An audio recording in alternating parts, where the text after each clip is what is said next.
छत्तीसगढ़ में मिशन 2023-24 को लेकर अम्बेडकराइट पार्टी ऑफ इंडिया ने तैयारी प्रारंभ कर दी है। इसे लेकर एपीआई राज्य कमेटी की ओर से राष्ट्रीय अध्यक्ष धीमान विजय मानकर और जनरल सेक्रेटरी अर्जुन सिंह ठाकुर के नेतृत्व में पार्टी पदाधिकारियों की बैठक आयोजित कर उन्हें संगठन की मजबूती के लिए प्रशिक्षित किया गया।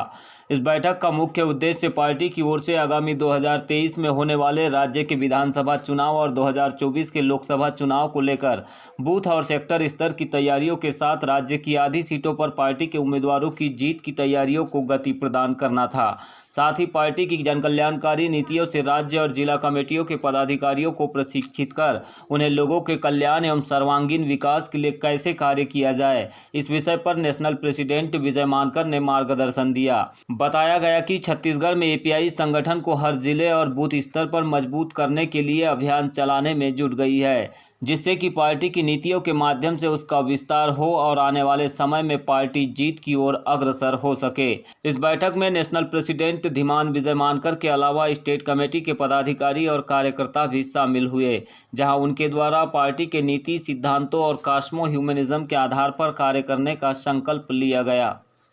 छत्तीसगढ़ में हमारी जो है वो लगभग 6 लोकसभा जो है वो हम यहाँ कॉन्टेस्ट कर जीतना चाह रहे हैं। उसकी तैयारी के लिए जो है वो पूरी मिशन 2023 और 24 की मीटिंग थी राज्य स्तर की। तो 2023 और 2024 सर पार्टी की ओर से क्या रणनीति है कि ये जो सीट जो आपने बताए इसमें कैसे जीत हासिल कर सकते हैं? 2 तरह का है। एक तो हम जो है एक ही सीटों में बूथ और सेक्टर लेवल का जो है वो प्रिपरेशन कर रहे हैं। दूसरा जो यहाँ की जन समस्या है छत्तीसगढ़ के लोगों की, उस पर हम फिर जो है वो काम करना स्टार्ट करेंगे। छत्तीसगढ़ में बहुत सारी समस्या है, गांव लेवल पर, शहर लेवल पर भी समस्या है, वेरियस लोगों की समस्या है, फिर वो ट्राइबल्स लोगों की है, ओबीसी लोगों की टिपिकल समस्या। अभी तक यहाँ 40% रिजर्वेशन नहीं है ओबीसी कम्युनिटीज़ को। ओबीसी का सब प्लान या बजट जो है वो अभी तक नहीं बना हुआ है। फिर पैसा लॉ के रूल्स यहाँ पर अभी तक फाइनल नहीं हुए हैं, और जो है जल जमीन जंगल के जो है वो वायलेशन से बहुत ज़्यादा जो है वो। फिर शेड्यूल कास्ट कम्युनिटीज़ के भी बहुत सारे रिजर्वेशन के, प्रमोशन के जो है वो प्रॉब्लम्स हैं। फिर टीचिंग कम्युनिटी का जो है वो प्रॉब्लम्स है, पैरा मेडिकल स्टाफ का जो है वो प्रॉब्लम्स है। इनको जो है हम जो है वो बड़े पैमाने पर टेकअप करेंगे और ये जन समस्या पर काम कर कर उसके समाधान की तरफ में हम जाएंगे। और दूसरा जो है हम अपना खुद का बूथ और सेक्टर लेवल की तैयारी करेंगे। लड़ने वाले जो कैंडिडेट्स हैं वो लीडरशिप पोजीशन लेंगे, और ज़रूरत पड़ती है तो कुछ लिमिटेड अलायंस किया जा सकता है कुछ पार्टियों से, लिमिटेड अलायंस लेकिन।